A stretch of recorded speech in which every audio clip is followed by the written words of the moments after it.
सफला एकादशी व्रत कथा। महाराज युधिष्ठिर ने पूछा, हे जनार्दन, पौष कृष्ण एकादशी का क्या नाम है? उस दिन कौन से देवता का पूजन किया जाता है और उसकी क्या विधि है? कृपया मुझे बताएं।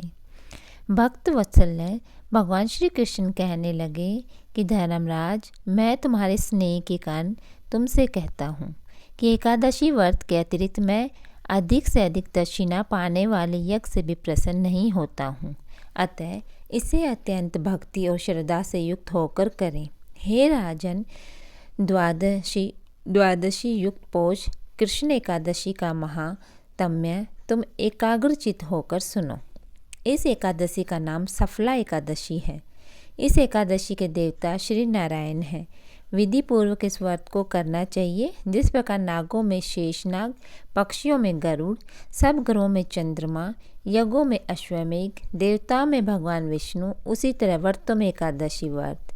जो मनुष्य सदैव एकादशी का व्रत करते हैं वे मुझे परम प्रिय हैं। अब इस व्रत की विधि कहता हूँ जो सबसे श्रेष्ठ व्रत है।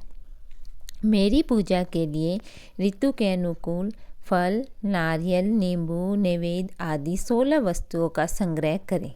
इस सामग्री से मेरी पूजा करने के बाद रात्रि जागरण करें। इस एकादशी के व्रत के समान यज्ञ, तीर्थ, दान, तप और कोई दूसरा व्रत नहीं। 5000 वर्ष तप करने से जो फल मिलता है उससे भी अधिक सफला एकादशी का व्रत करने से मिलता है। हे राजन, अब आप इस एकादशी की कथा सुनिए। चंपावती नगरी में एक महिष्मान नाम था। राजा राज्य करता था। उसके 4 पुत्र थे। उन सब में लुम्पक नाम वाला बड़ा राजपुत्र महापापी था। वह पापी सदा पर स्त्री, वैश्यागमन तथा दूसरे बुरे कामों में अपने पिता का धन नष्ट किया करता था। सदैव ही देवता, ब्राह्मण, वैष्णव की निंदा करता था। अब राजा को अपने बड़े पुत्र पर बड़ा ही क्रोध आने लगा। उसके कुकर्मों से वो परेशान हो गया। विचारने लगा, कहाँ जाऊँ, क्या करूँ। अंत में उसने चोरी करने का निश्चय किया। दिन में वह वन में रहता, रात्रि में अपने पिता की नगरी में चोरी करता। प्रजा को तंग करने लगा, मारने लगा। सब उससे भयभीत रहने लगे। नागरिक, राज्य के कर्मचारी उसे पकड़ लेते, किंतु राजा के भय से उसे छोड़ देते थे, क्योंकि राजा का पुत्र था। वन के एक अति प्राचीन विशाल पीपल का वृक्ष था। लोग उसकी भगवान के समान पूजा करते थे। उसी वृक्ष के नीचे महापापी लुम्पक रहा करता था। इस वन में लोग देवताओं की क्रीड़ा स्थली मानते थे। कुछ समय पश्चात पौष कृष्ण पक्ष की 10वीं के दिन वह वस्त्रहीन होने के कारण शीत के चलते सारी रात्रि सो नहीं सका। उसके हाथ पैर अकड़ गए। सूर्योदय होते होते वह मूर्छित हो गया। दूसरे दिन एकादशी का व्रत था। सूर्य की गर्मी पाकर उसकी मूर्छा दूर हुई। गिरता पड़ता वह भोजन की तलाश में निकला। पशुओं को मारने में समर्थ नहीं था, अतः पेड़ों के नीचे गिरे हुए फल उठाकर वापस उसी पीपल वृक्ष के नीचे आ गया।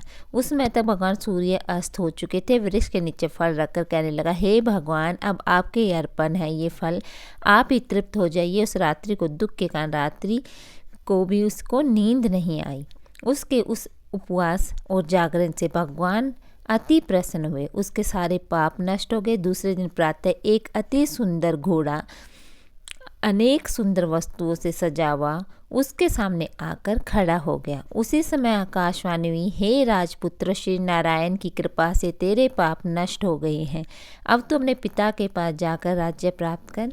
ऐसी वाणी सुनकर वह अत्यंत प्रसन्न हुआ।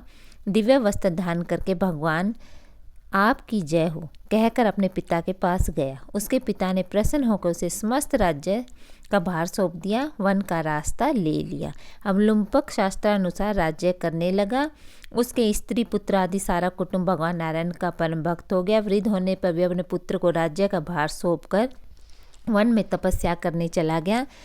अंत समय में वैकुंठ को प्राप्त हुआ। अतः जो मनुष्य इस पवित्र सफला एकादशी का व्रत करता है उसे अंत में मुक्ति मिलती है। जो नहीं करते वे पूंछ और सींगों से रहित पशुओं के समान है।